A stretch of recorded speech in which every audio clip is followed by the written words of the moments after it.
It's week 2 of Bill Cullen's 13-week job interview, and he's already rewarded the candidates with a well-deserved day off. With no money or contact with the outside world, our 15 remaining hopefuls have to entertain themselves. Tell us what your opinion is on the girls. Great bunch of girls. They obviously didn't perform day 1, but I think now with the pressure off after task 1, there could be a force to be reckoned with next day. Are you sexually attracted to anyone in the house? Apart from you, Kieran, no. Oh, who won the dance-off last night? Definitely us, definitely us. Yeah, the girls had one last dance left. And could you give us one of your best moves, please? Okay.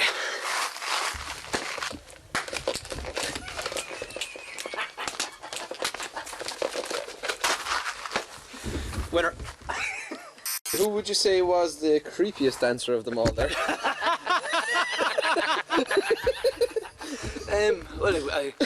Barry. Yeah. A few of the quieter candidates kind of came to the fore in the tag rugby. They're like who exactly? Their competitive side. Dave the Case is a force to be reckoned with. He's an angry little fucker. He's an angry little... who else? No. Where did you hear that from? Huh? I'm not a super competitive footballer, no. Dave is really, really quiet, no, small Dave Case, and like he's really quiet and you never think, but on the pitch he's, you know, he gets stuck in there, you know, so. Did you get any cheap fields? What? Did you get any cheap fields? Yeah, it was 2-hand tag, but there was, at one stage there was definitely 4 hands all over Michelle. She had been tagged 20 seconds earlier. It was like, tag, tag, tag, is it tag? I think we need to have 5-10 minutes just to talk about our first experiences. In the boardroom.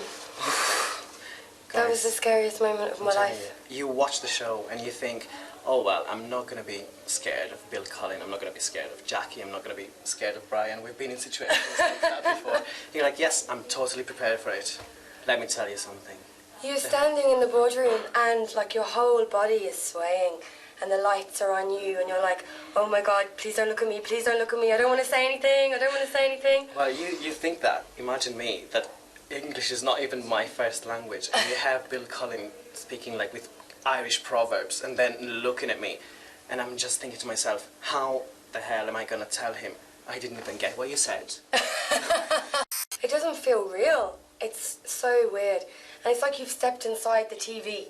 Like you walk in and it's like, oh my God, there's Bill Cullen and there's Brian and there's Jackie and they're going to lay into you in about 2 seconds. And as soon as they call your name and they're like, so Panos, and you feel, no, I want to go home. When I spoke up, he was like, I'm glad you're speaking now, Michelle. I was like, oh no.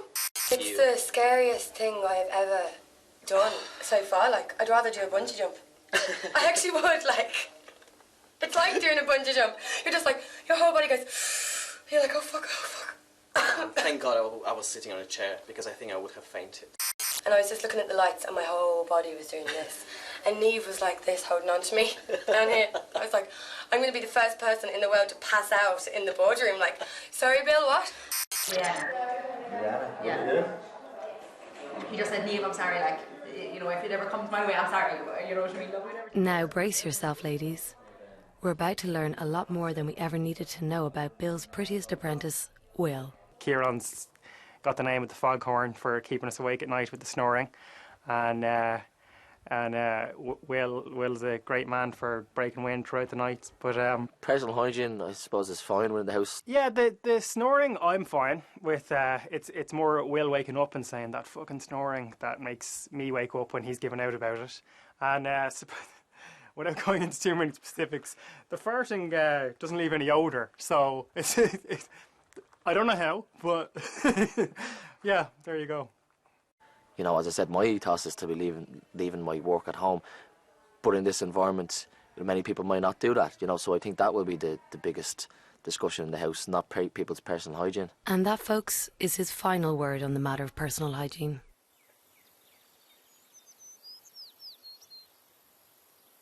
Two weeks in, and it's obvious that life in the house isn't exactly easy, and it's the little things that are rubbing people up the wrong way. But what does straight-talking Niamh MacDonald think about communal living? Now, I'm sure everybody doesn't love each other, but at the moment I think people are able to hide that they don't. And, you know, I'm sure over time things will heat up.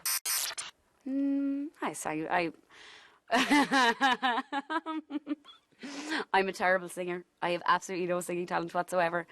But in a group of people having a song, I'd like to join in, all right. Saying you'll never leave me. So shut your hand, says you'll catch me wherever I fall. Say it all together, guys. You say it best. You say what? When you say nothing at all. Big round of applause. Yeah, that's kind of a lazy chore. Yeah. That's like a straight up prize. Yeah, because you help clean up easily Yeah. winner. While everyone tucks into dinner, let's find out who the real Sarah is. But be warned, this could get confusing. I thought I might find it difficult, but I'm not. I'm actually really enjoying it. I like sharing a room with people, and all the girls are kind of thinking, you know, can I borrow, you know, that top, or, you know, can I wear your shoes? And everyone's just pooling kind of resources, and kind of like a little commune. I haven't had any tips with anyone, like, you know, all the guys are getting on like house on fire, like, you know, but I mean, the girls have had their arguments, whatever, but... There was a bit of a sing-song, yeah, downstairs, yeah, it was great. Yeah, they put on MTV, and I think it was MTV's Greatest Love Songs, which is kind of apt because everyone seems to love each other. You know, some of the girls are more argumentative than others, like, you know. Sarah seems to be kind of keeping to herself. She doesn't want to become friends with people. And I see, to a degree, what her tactic is. You know, she wants to kind of separate herself from the, you know, being friends, so she can be quite callous and cold in the boardroom. But I'm pretty careful of her, like, you know, I feel that she's one of these people that would make up shit about you and try and throw it back at you, and personal stuff too, like, you know. I'm just surprised at how well everyone's is getting on so well. You know, I think it's, as I said, it's the first time a lot of people have been in a situation like this, and I think it's so nice that everyone's just getting on, you know. I get the feeling like that Sarah could be watching for people like striking up relationships and stuff, like, you know, as in physical relationships, and she would toss that back in the boardroom in a shot, like, you know. And everyone is conscious of that. And I think everyone's really making an effort to make it good for everybody, to make it comfortable for everybody. Obviously, this is everyone's first time in an environment like this, and we're all in the same boat. And I think everyone's really pulling together and supporting each other. We're cooking dinner together every night. We're planning a barbecue for later. You know, we're playing sports together, watching TV together, playing pool together. So it's really nice. I think everyone's kind of really making the effort to make each other feel comfortable. There's definitely cliques in here, you know. I mean, I definitely feel that me, Jamie, Cashy, Caroline and Eve would have our own little clique, like, you know. Probably throw Will in there as well. But I mean, we all had a laugh last night. I did notice that last night we were down in the games room, and I know it was like 10:30. The girls had a few glasses of wine or whatever, but it was complete piss, so we didn't even drink it. Like, it was like dessert wine that was left over here. And I don't know, everyone was having a laugh, like we were all singing along, but Sarah was the one who excluded herself. She stood at the top of the stairs looking down at us, you know. Yeah, not getting involved in what basically was a good bit of fun, you know. No. And last night we played a trick on the guys, because you didn't get this, but the guys tricked us so badly on the first night here. We were all petrified that we were going to have a task the day we moved in. So we came in, they searched our bags, and we settled down. I was in bed reading my book, the girls were asleep, and the lads came running up the stairs. We have a task, we have a task. It was like 1 o'clock in the morning. We all got up, started getting dressed, putting our makeup on. Absolutely petrified, shaking, going, oh my god, Najab was in the toilet going, what am I going to do, what am I going to do? And there was no task. So we tricked the guys, all the girls got together, we hid under the stairs. The guys came home to an empty house, looking everywhere We for were us. paranoid.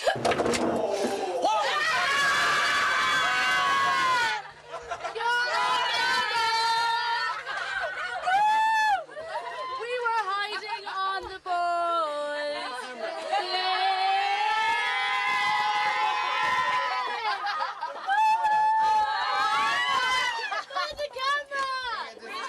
Okay, guys. Now, girls, get in. They're going to lock us in. The lads have locked us under the stairs. Yeah. We're being held against our will. We're being held against our will. Why were we down here? The joke was on them first. Michelle, why We were we down hid. here? Hidden under the stairs waiting for the boys to find them. How will Bill ever pick a winner?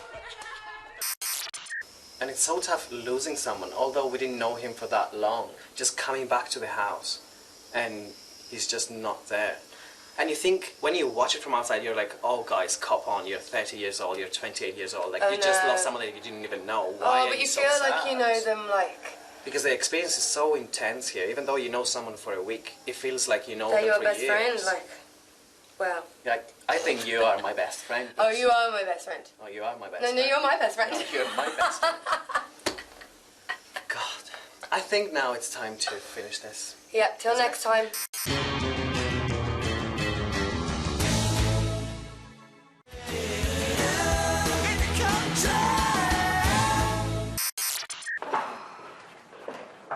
Welcome back to The Apprentice at Home. Having spent their day off hiding under the stairs, it was time for the candidates to get back to work. How are you?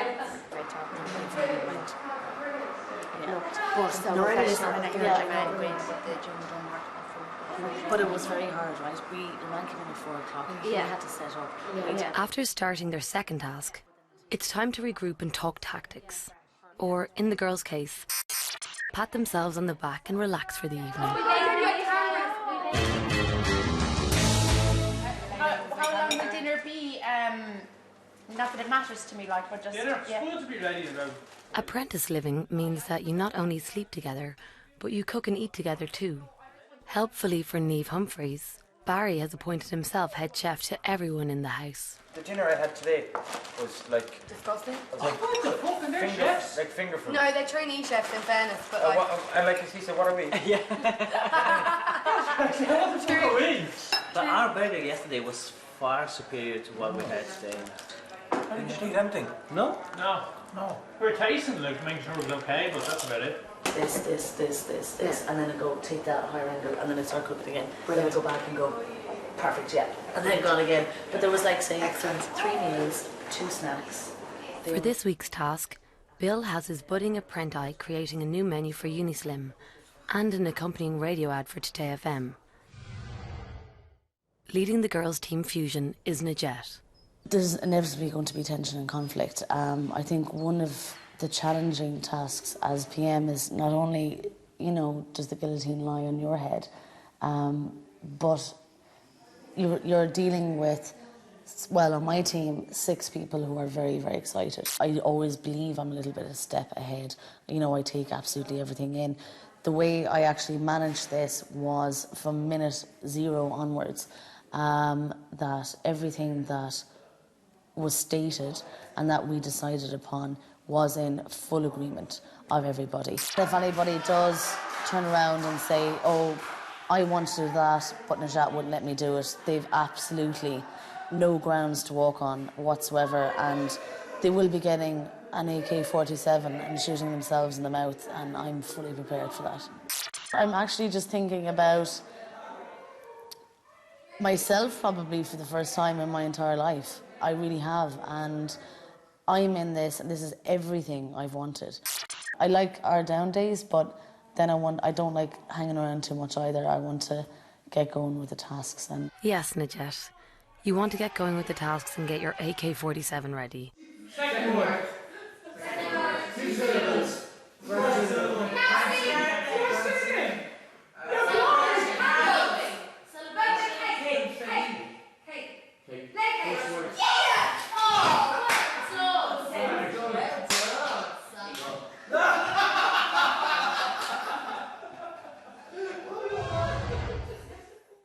A few days later, the task is over and Fusion are the winners.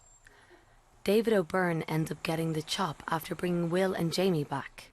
So it's time for the customary post-mortem with the boys. Yeah, probably is. Because my heart is always going to burst out of my chest.